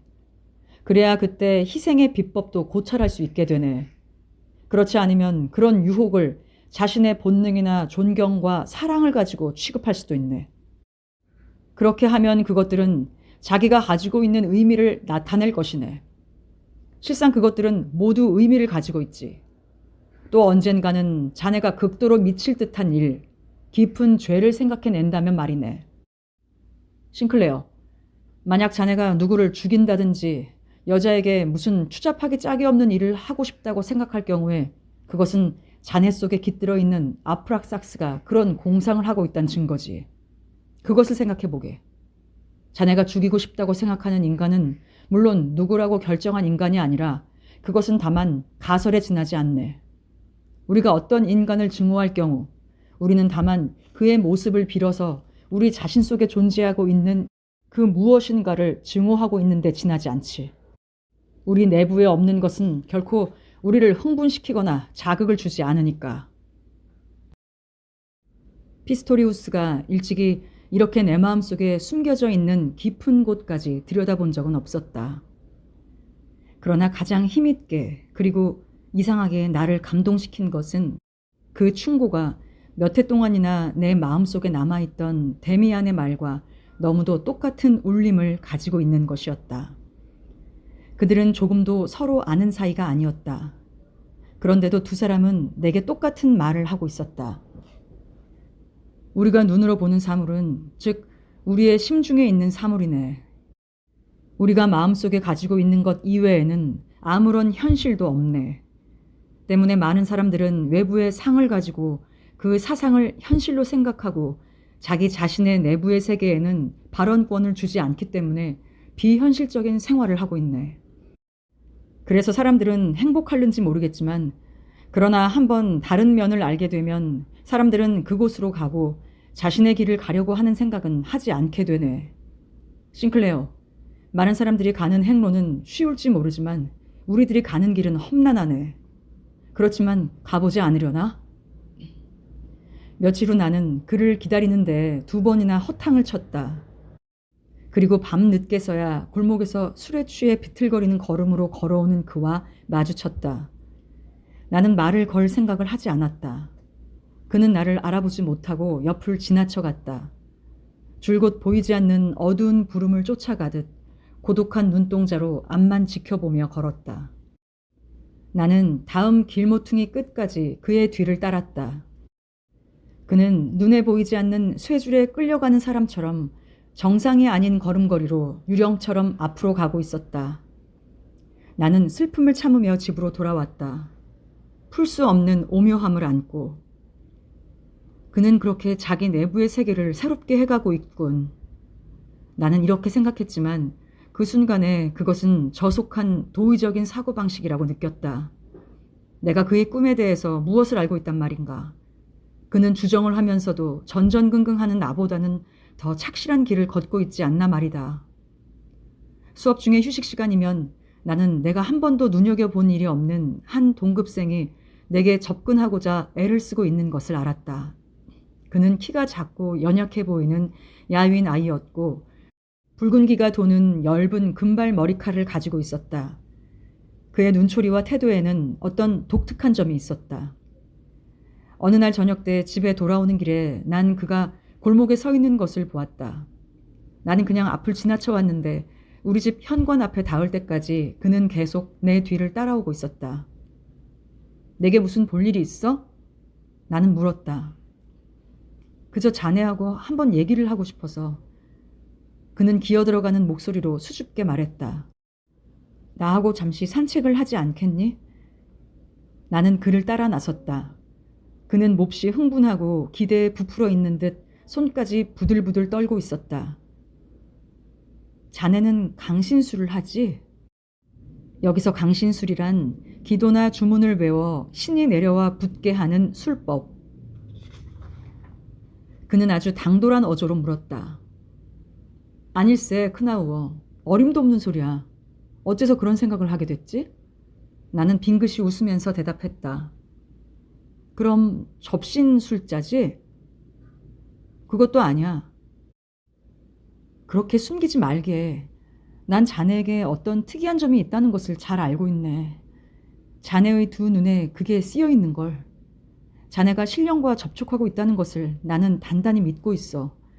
난 호기심에서 묻는 게 아니야. 싱클레어, 난 알고 싶어서 묻는 걸세. 알겠나? 난 아주 고독하단 말이야. 어디 얘기를 해보게. 나는 신령에 대해서 사실 아는 바가 없어. 단지 난 내 꿈속에 살고 있을 뿐이야. 그런데 그것을 자네가 눈치챈 것 같더군. 다른 사람들 역시 꿈속에서 살고 있는 게 아닌가? 그러나 자기 자신의 꿈속에서 살고 있진 않아. 그게 차이점인지도 모르지. 나는 부드러운 목소리로 그를 격려했다. 그래, 어쩌면 그럴지도 모르지. 그는 속삭이듯 말했다. 사람들이 살고 있는 꿈이 어떤 종류의 꿈이냐 하는 것만이 문제지. 자네는 선한 마귀를 이용하는 마술에 대해서 혹시 들은 일이 있나? 나는 부정하지 않을 수 없었다. 그건 자기 자신을 억제하는 법을 배우면 가능해. 죽지 않게 될 수도 있고 마술을 할 수도 있어. 자네는 한 번도 그런 연습을 해본 일이 없나? 그런 연습에 관한 나의 호기심에 그는 처음에는 말을 하지 않았으나 내가 가려고 돌아서자 그는 털어놓기 시작했다. 가령 나는 잠들고 싶을 때 혹은 정신을 집중시키려고 할 때 그런 연습을 하네. 나는 무엇인가를 예컨대 한마디의 말이라든가 어떤 사람의 이름이나 혹은 기하의 도형을 생각해 보는 걸세.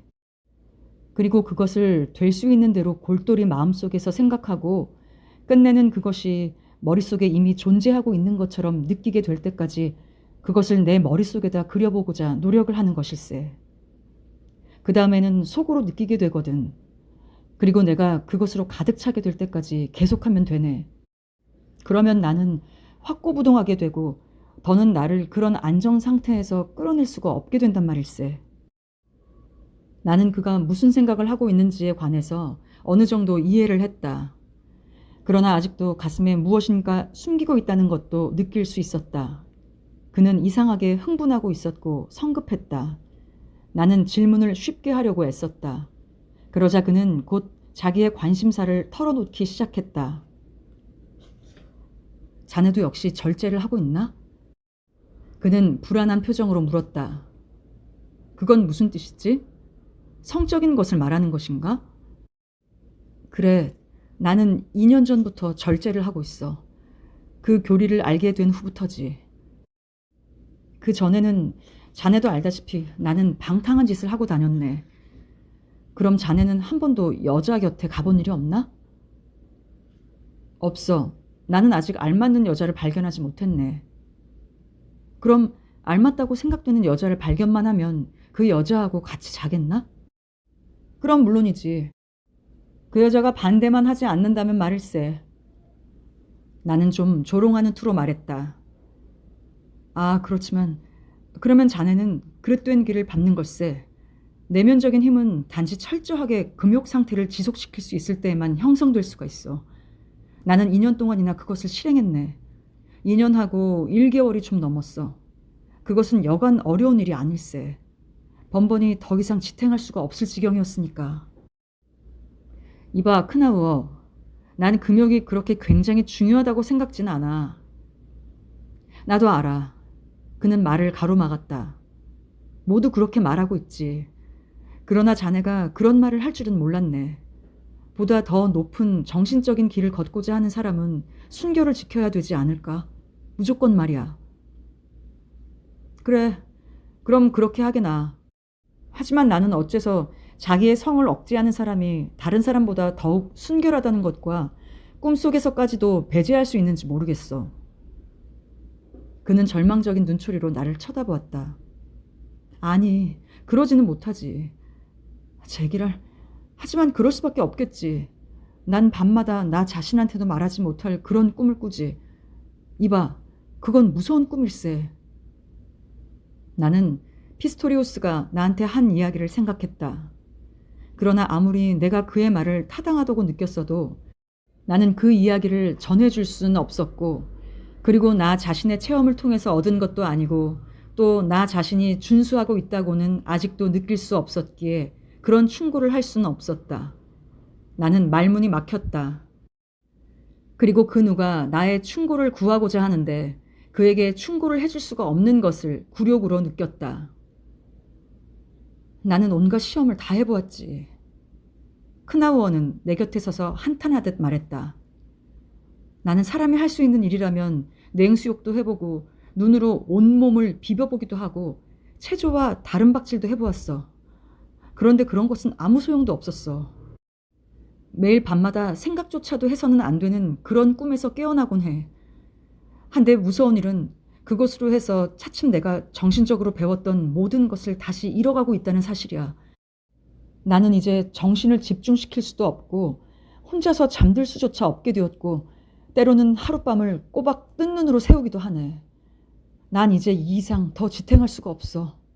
그런데 결국 내가 이 싸움을 이겨내질 못하고 만일 굴복해서 자신을 더럽힐 경우에는 나는 애당초 한 번도 싸움을 하지 않았던 다른 사람보다도 더 추악한 결과를 가져오게 될 걸세. 물론 자네도 그것은 알겠지. 나는 고개를 끄덕였다. 그러나 그런 일에 대해서 나는 한마디도 덧붙일 수가 없었다. 그는 나를 지루하게 만들기 시작했다. 그리고 그의 그런 분명한 고통과 절망이 내게 아무런 감동도 주지 않는 데에 대해서 나 스스로 놀랬다. 나는 자네에게 아무 도움도 줄 수가 없네. 하고 느낄 뿐이었다. 그럼 자네는 나한테 무슨 말을 해야 할지 모른다는 건가? 그는 마침내 지치고 슬픈 듯이 말했다. 전혀 없나? 그렇지만 한 가지라도 길을 제시해 줄 수 있을 것 아니야. 대체 자네는 어떻게 하고 있나? 자네한테 나는 아무 말도 해줄 수가 없네. 크나워, 사람이란 이런 경우 누구도 도울 수가 없는 것일세. 내 경우에도 누구의 도움을 받은 일이 없었네. 자네는 자네 자신에 대해서 곰곰이 생각할 수밖에 없어.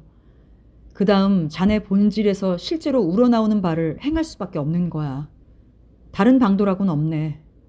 만일 자네가 혼자서 곰곰이 생각할 수 없다면 자넨 어떤 영혼도 발견해낼 수가 없을 것이라고 나는 생각하네. 그 자그마한 친구는 실망으로 갑자기 말을 멈춘 채 나를 쳐다보았다. 다음 순간 그의 눈초리가 갑자기 증오로 불타오르더니 이맛살을 찌푸리고 난폭하게 소리질렀다. 참, 자네는 이제 보니 굉장한 성인군자시군 그래. 자네도 자네대로의 악덕을 지녔다는 것을 나는 알고 있단 말이야. 자네는 마치 현자인 척하고 있지만 나나 다른 인간과 마찬가지로 자네도 그 깊숙한 곳에서 추한 것에 얽매여 있단 말일세. 자네도 나와 마찬가지로 돼지 같은 인간이란 말이야. 우리들은 누구나 돼지란 말이야. 나는 그 자리를 떠났다. 그를 그대로 내버려 두었다. 그는 두서너 발자국 나를 뒤따라오다가는 걸음을 멈추고 돌아서서 달아났다. 나는 연민과 혐오감이 뒤섞인 심정으로 구토증이 났다. 집으로 돌아온 나는 나의 조그마한 방에서 두서너 장의 그림을 주위에 세워놓고 간절한 내심의 동경을 가지고 나 자신의 꿈에 몸을 맡겼다. 그러나 나는 그런 심정에서 벗어나지를 못했다.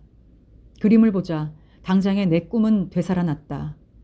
그것은 현관문, 문장, 그리고 어머니와 낯선 여인에 대한 꿈이었다. 그런데 나는 그 여인의 표정을 너무나도 뚜렷하게 보았기에 그날 밤 그 여인의 그림을 그리기 시작했다.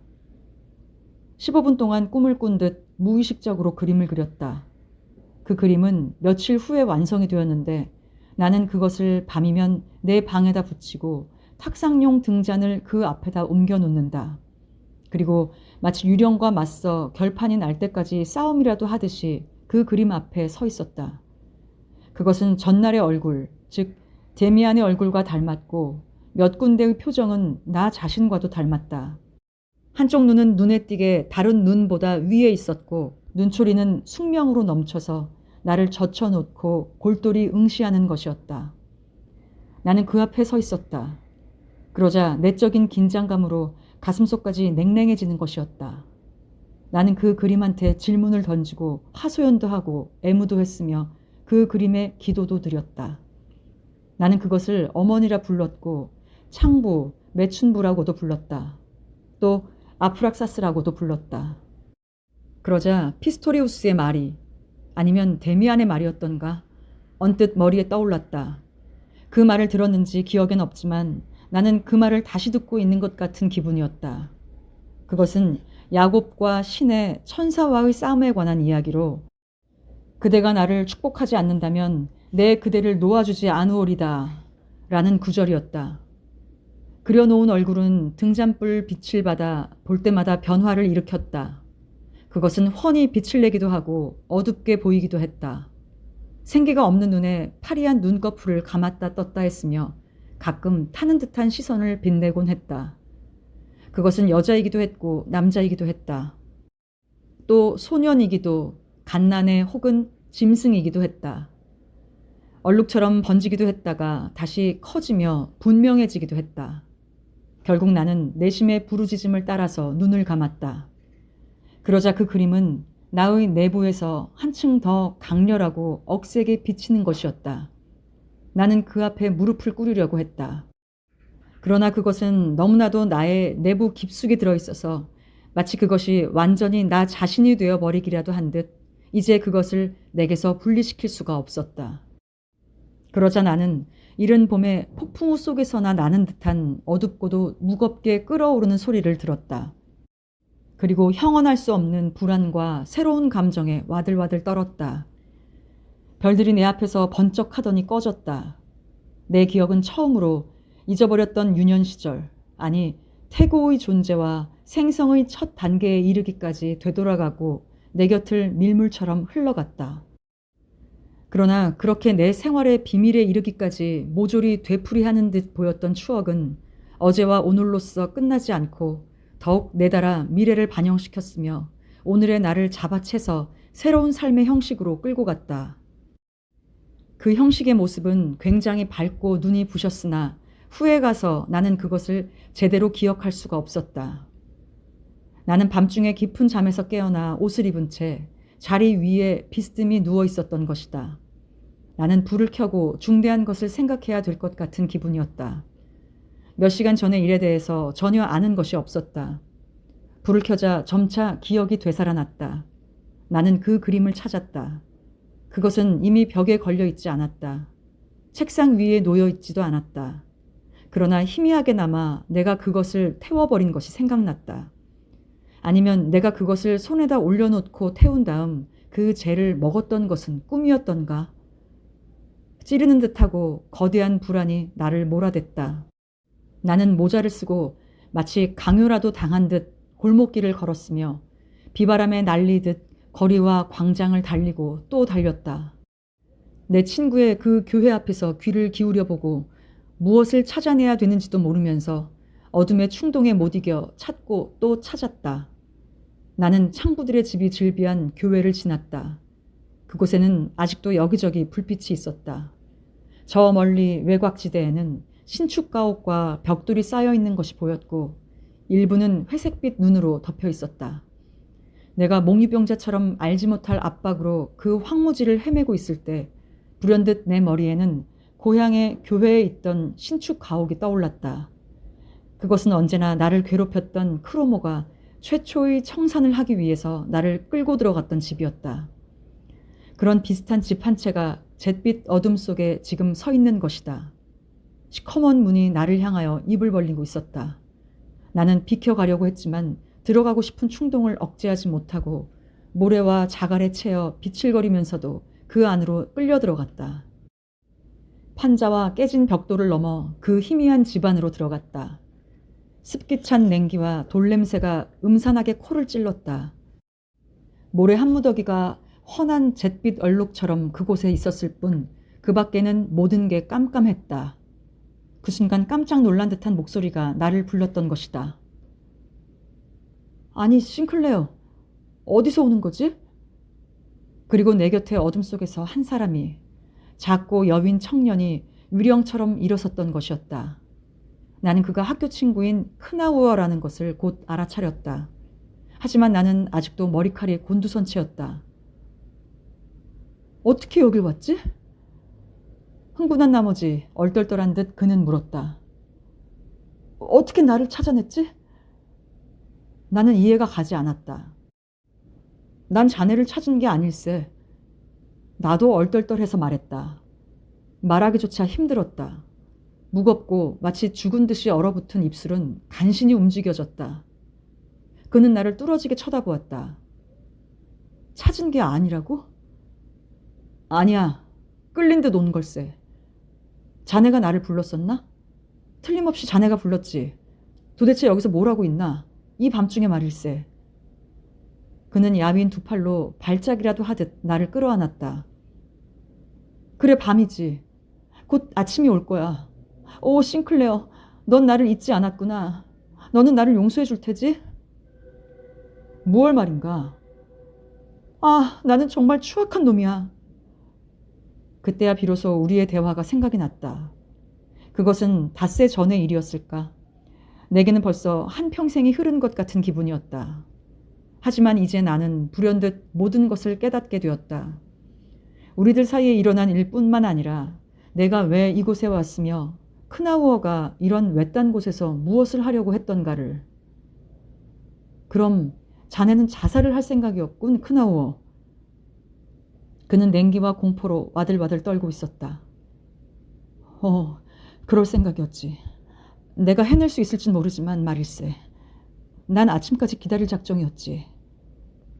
나는 그를 밖으로 끌고 나왔다. 아침 햇살이 길게 수평으로 나타나기 시작했고 이루 말할 수 없이 냉랭한 회색의 대기 속에서 불쾌한 듯 여명이 드리워지고 있었다.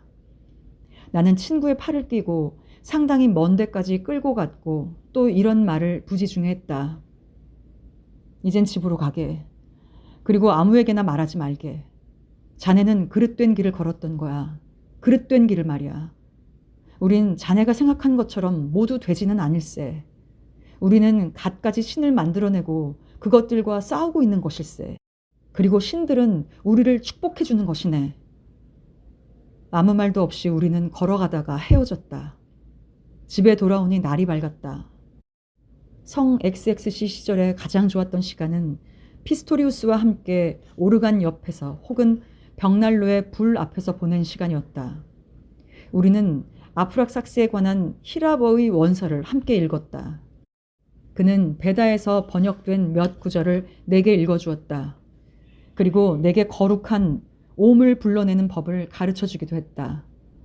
그 중에서도 내 마음을 고취해 준 것은 그의 해박한 지식이 아니라 그것과는 반대의 것이었다. 내가 흐뭇했던 것은 내 마음 자체가 전진하고 있음을 알게 된 일이었고, 나 자신의 꿈과 사랑과 예감에 대한 신뢰감이 증가된 일이며, 나의 내부에 있는 힘에 대해서 자각이 커졌다는 점이다. 피스토리우스와는 여러 가지로 호흡이 맞았다. 나는 열렬하게 그를 생각만 하면 되었다. 그러면 반드시 그가 아니면 그의 인사가 내게로 왔었다. 나는 마치 데미안에게처럼 그 자신이 동석하지 않아도 그에게 물어볼 수가 있었다. 다만 나는 그를 마음속에 또렷이 그려보고 내 질문 사항을 강력한 사상으로 그에게 제기하면 되었다. 그러면 질문에 쏟았던 모든 영혼의 힘이 대답이 되어 내 마음속으로 되돌아왔었다. 내가 마음속으로 그렸던 것은 단지 피스토리우스라는 인물이나 막스 데미안이라는 인물은 아니었고, 그것은 내가 꿈에 보고 그림으로 그렸던 모습이었으며, 내가 불러내지 않을 수 없었던 내 영혼 속에 잠재해 있는 반남반녀의 상이었던 것이다. 그것은 단지 내 꿈속에서만 살고 있는, 혹은 종이에 그려진 것일 뿐만이 아니라 내 내부의 이상적인 모습으로서 나 자신의 고양된 모습으로 살고 있었다. 특이하고도 때로 우스웠던 일은 자살 미수자인 크나우어가 나와 맺은 관계였다. 내가 그를 찾아간 그날 밤 이후로 그는 충실한 개처럼 내게 매달리고 자기의 생활을 내 것과 결부시키려고 애쓰며 맹목적으로 나를 따랐다. 괴상한 소원이나 질문 사항을 들고 와서 영혼을 보고 싶어 했고, 카발라의 비법을 배우겠다고 했다. 그리고 내가 그런 것을 하나도 모른다고 딱 잘라 말해도 그는 고지 듣지를 않았다. 그는 내가 온갖 힘을 지닌 것으로 믿고 있었다. 그러나 이상한 일은 내 마음속에 얽혀있는 무슨 문제를 풀지 않을 수 없게 되었을 때면 그는 우연하게도 내게 기묘하고 어리석은 질문을 가지고 찾아오곤 했다. 그리고 그의 변덕스러운 생각이나 소원이 가끔 내 문제 해결의 실마리가 되거나 계기가 되었다는 사실이다. 때로 나는 그가 귀찮아서 위압적으로 쫓아버리기도 했다. 그렇기는 했지만 그도 역시 나를 위해 보내어진 사람이고, 내가 그에게 준 것에 배가 되어 내게로 돌아오니 그도 나에게는 한 사람의 지도자 아니면 하나의 길이라는 생각이 들었다. 그가 나에게 가져와서 그 속에서 구원을 찾고자 한 책이나 잡지도 당장에 내가 깨달을 수 있었던 것보다 더욱 많은 것을 내게 가르쳐 주었다. 어느 날 크나우어는 아무런 느낌도 없이 내 곁에서 떨어져 나갔다. 그와는 하등의 시비가 필요치 않았다. 하지만 피스토리우스와는 다를 것이다. 그와는 성 XXC에서의 나의 학창시절이 끝날 무렵 또 이상한 일을 체험했던 것이다. 아무리 순진한 사람이라도 평생에 한 번이나 몇 번쯤은 순종과 감사의 미덕에 대해서 갈등을 느끼게 되는 것을 피할 수 없다. 누구나 한 번은 아버지와 선생으로부터 자기를 갈라놓은 길을 내디뎌야만 하는 것이다. 대부분의 인간이 설사 그것을 견디지 못하고 이내 다시 그곳으로 되돌아간다 하더라도 누구나 고독의 쓰라림을 느끼게 마련이다. 나의 양친과 그리고 그들의 세계로부터, 내 아름다운 소년 시절의 그 밝은 세계로부터 나는 격렬한 싸움을 한 끝에 이별한 것은 아니었고, 서서히 거의 눈에 띄지 않게 멀어져 갔으며 마침내 인연이 끊어지게 되었던 것이다. 나는 안 됐다는 생각이 들었다. 고향에 돌아가면 자주 쓰라린 순간을 겪곤 했다. 그러나 그것이 가슴속 깊숙이 파고들진 않았다. 그것은 견딜만 했다. 그러나 습성에서가 아니라 독자적인 충동에서 애정과 외경 진념을 바쳤을 때나 혹은 독자적인 심정으로 우러나와 제자나 친구가 되었을 경우에는 우리 마음속에서 인도를 하고 있던 조류가 사랑하는 인간에게서 잘려져 나가려고 한다는 것을 갑자기 깨닫게 되었을 때는 쓰라리고도 무서운 순간이 되지 않을 수 없을 것이다. 그런 경우 친구나 선생을 거부하는 모든 생각은 독이 묻은 바늘이 되어 제 자신의 마음을 향하여 덤벼드는 것이며, 자기를 방어하려고 휘두른 매질은 자신의 얼굴을 내리치는 결과가 되는 것이다. 그리고 자기 마음속에 마땅한 윤리 도덕을 지녔다고 생각하는 사람에게는 배신과 배은망덕이란 딱지가 창피한 별명처럼 낙인처럼 붙게 되는 것이다. 그러면 깜짝 놀란 사람의 마음은 불안에 쌓여 소녀 시절의 그 사랑스러웠던 골짜기로 도망을 치게 되고, 그런 단절이 이루어져야 됨은 물론 그런 유대는 절단이 되어야 한다는 것을 믿을 수가 없게 되는 것이다. 시간이 지남에 따라 내 마음속에는 내 친구 피스토리우스를 무조건 지도자로 인정할 수 없다는 감정이 자라게 되었다. 내 청춘 시절의 가장 중요한 몇 달 동안에 내가 체험한 것이 바로 그와의 우정이었고, 그의 충고, 그의 위안, 그와의 접근이었던 것이다. 그를 통해서 신은 내게 이야기를 했었다. 그의 입을 통해서 내 꿈들은 내게 되돌아왔으며 해명이 되었고 해석이 되었던 것이다. 그는 나 자신에 대한 용기를 주었다. 그런데 나는 그에게 대항하는 힘이 점점 자라나고 있음을 느꼈다. 나는 그의 말 속에서 너무나도 많은 교훈적인 것을 듣게 되었다. 그가 다만 내 일부만을 이해하고 있음을 나는 느꼈던 것이다. 우리들 사이에는 아무런 다툼도, 아무런 추악한 장면도, 파탄도, 그리고 결론 같은 것도 없었다. 나는 그에게 단지 한마디, 원래 아무런 의미도 없는 말을 했을 뿐이다. 하지만 그것이 바로 우리들 사이의 환상이 오색찬란하게 산산조각 나게 된 순간이었다. 벌써 한동안이나 그런 예감이 내 마음을 짓누르고 있었다. 그런데 어느 일요일에 그 고색창연한 서재에서 그 예감은 뚜렷한 감정으로 변했다. 우리는 벽난로 앞에 누워 있었다.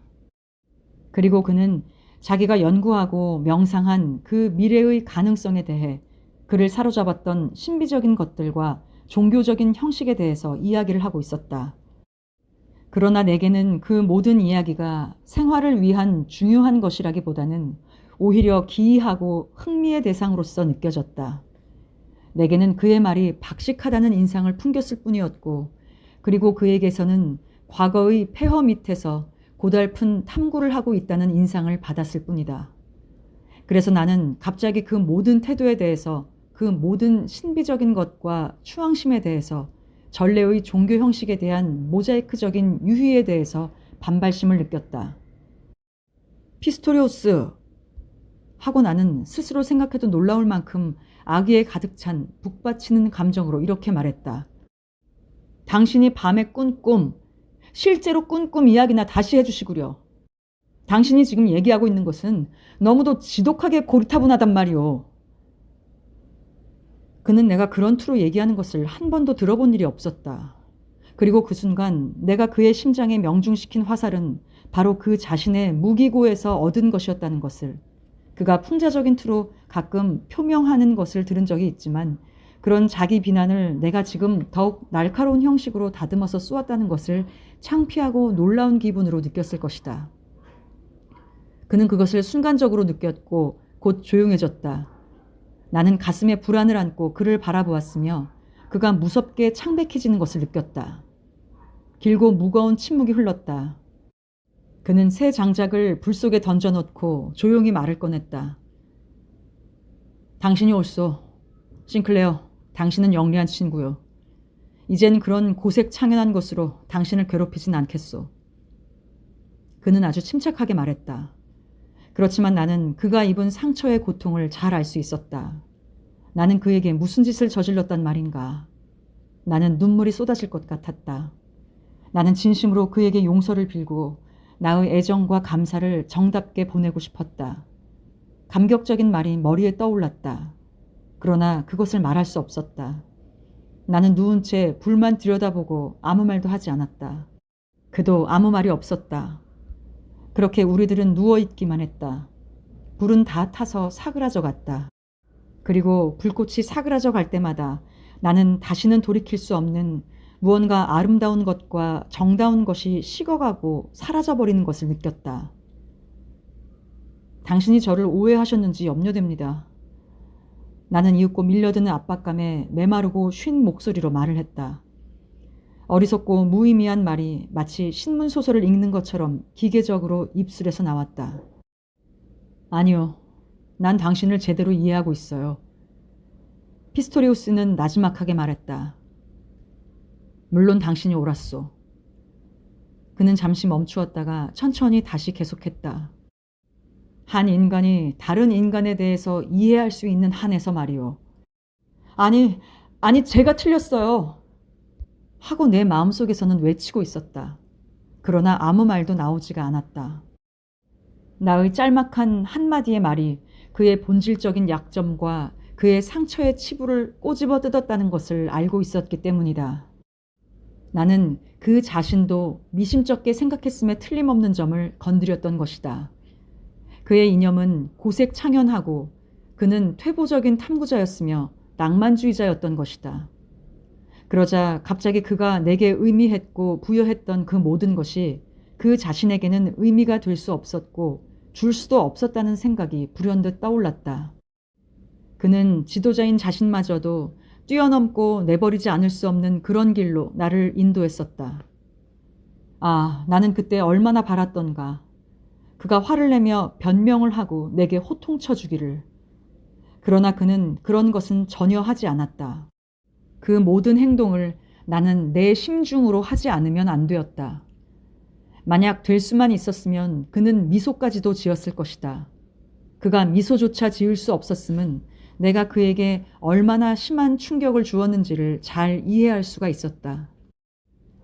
그런데 피스토리우스는 나에 의해서 자기의 주제넘고 배은망덕한 제자에 의해서 받은 타격을 그렇듯 말없이 감수하고 잠자코 나의 정당성을 인정하며 내 말을 운명으로 시인함으로써 그는 내가 자신을 혐오해하고 내 실수를 몇천 배로 더 크게 만들었다. 내가 타격을 가했을 때 나는 억세고 야무진 것에 부딪혔다고 생각했었다.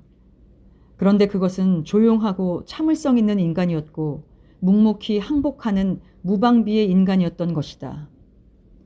오랫동안 우리는 사그라져가는 불 앞에 누워 있었다.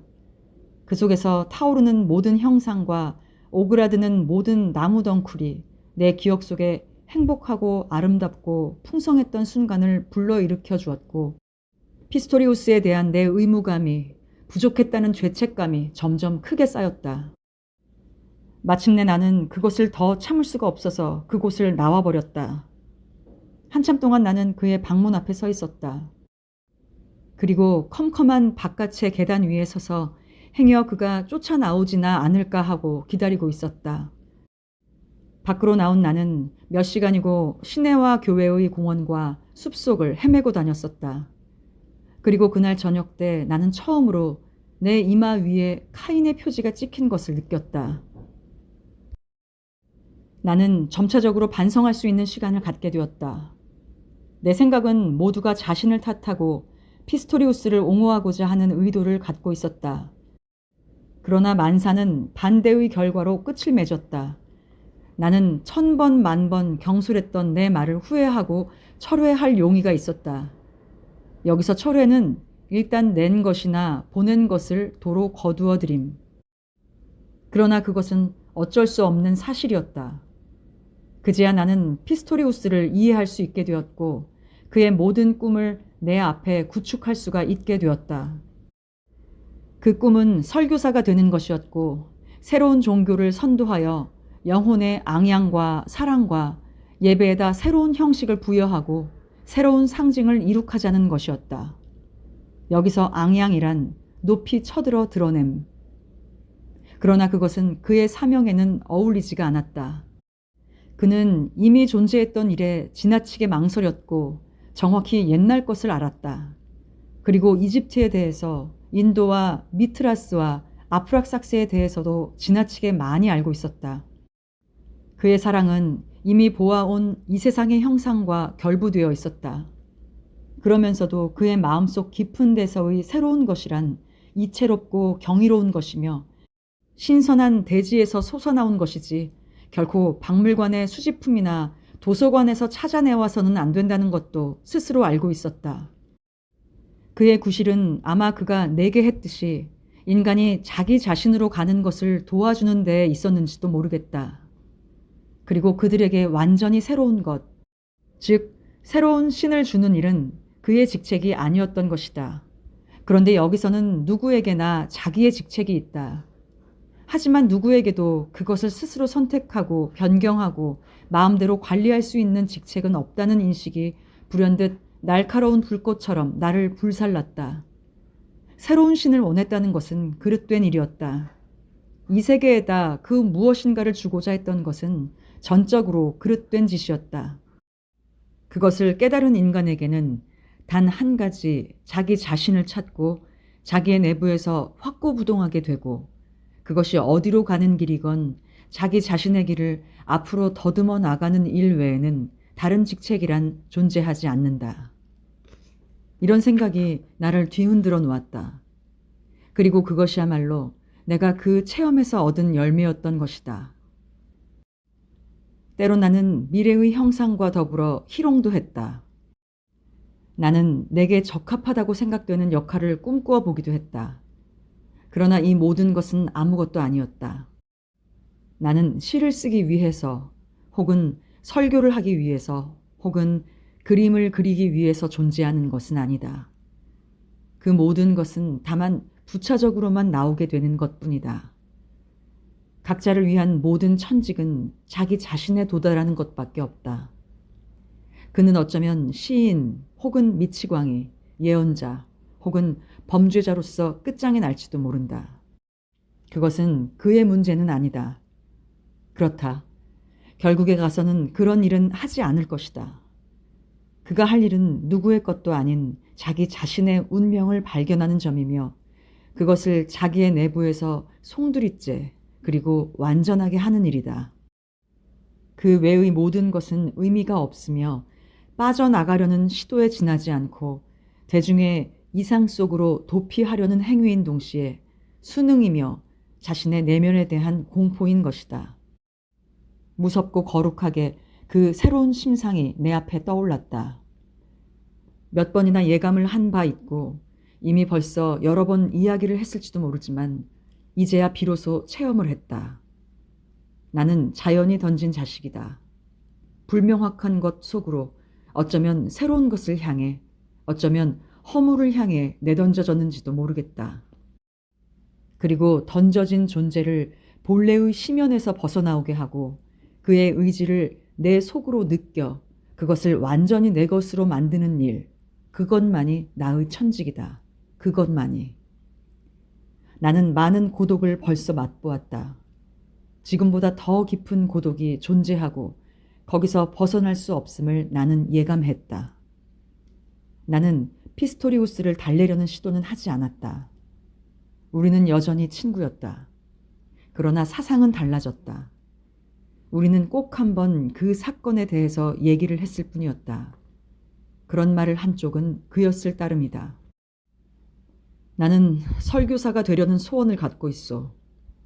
당신도 알고 있지만 나는 새로운 종교의 설교사가 제일 되고 싶었어. 그 종교에 대해서는 우리 두 사람 모두 많은 예감을 느꼈죠. 하지만 나는 절대 그렇게 되지 못할 것을 알고 있어. 고백을 하지는 않았지만 벌써 오래전부터 나는 알고 있었어. 그러니 나는 그와는 다른 설교사의 역할을 하겠소. 어쩌면 오르간이나 그 밖에 다른 방법으로 말이오. 나는 언제나 내가 아름답고 거룩하다고 느끼는 것, 즉 오르간 음악, 신비적인 것, 상징, 그리고 신화 따위로 애워싸여 있어야만 되겠단 말이오. 내게는 그것이 필요하고 또 놓치고 싶지 않아요. 그것이 내 약점이요. 그건 싱클레어, 나는 가끔 그런 소원을 가지면 안 되고 사치이며 약점이라는 것을 알고 있으니 하는 말이요. 만일 내가 아주 간단히 아무런 욕심도 내지 않고 운명에 순종하면 더 유리하고 정당할지도 모르겠소. 하지만 나는 그럴 수가 없소. 그것이 내가 할 수 없는 유일한 일이지요. 아마 당신이라면 언젠가는 그럴 수가 있을 거요. 그건 어려운 일이요. 이 세상에 존재하는 유일무이한 실제로 어려운 일이요. 나는 때로 그런 꿈을 꾸었소. 그러나 불가능했소. 나는 그 앞에서 소름이 끼쳤소. 나는 그렇게 완전히 벌거숭이가 되어 외롭게 서 있을 수는 없어.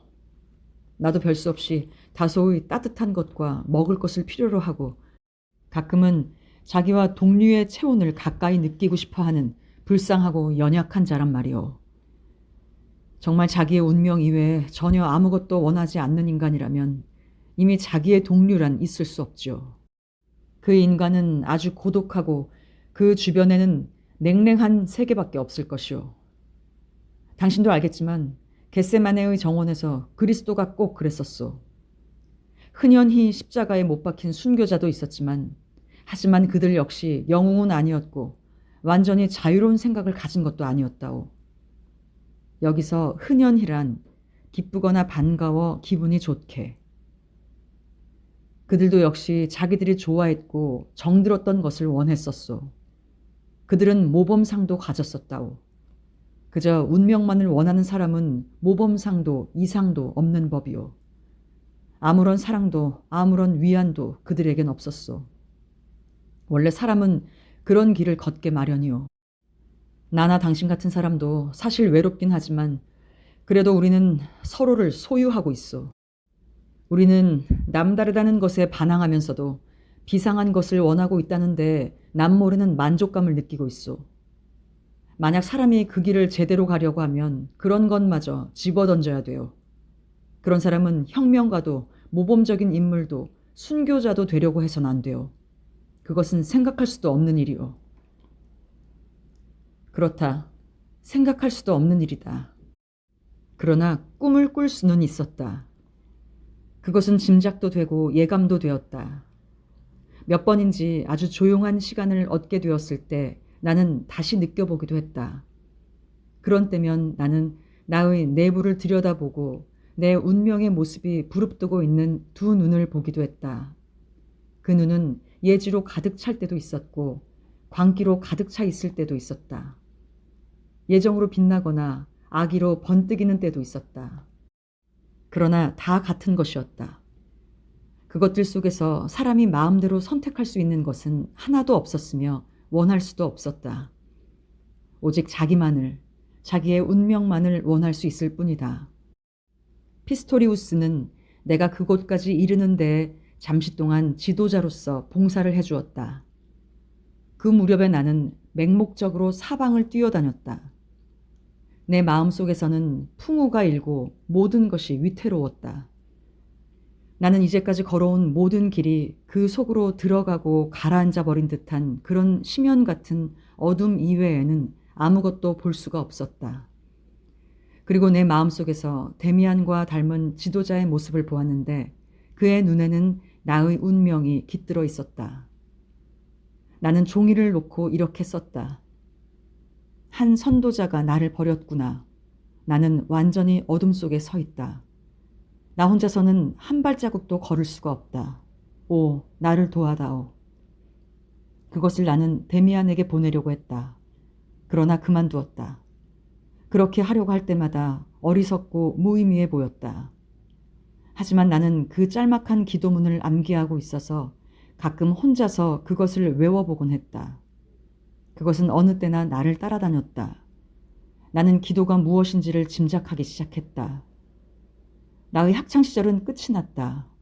나는 휴가 여행을 떠날 예정이었다.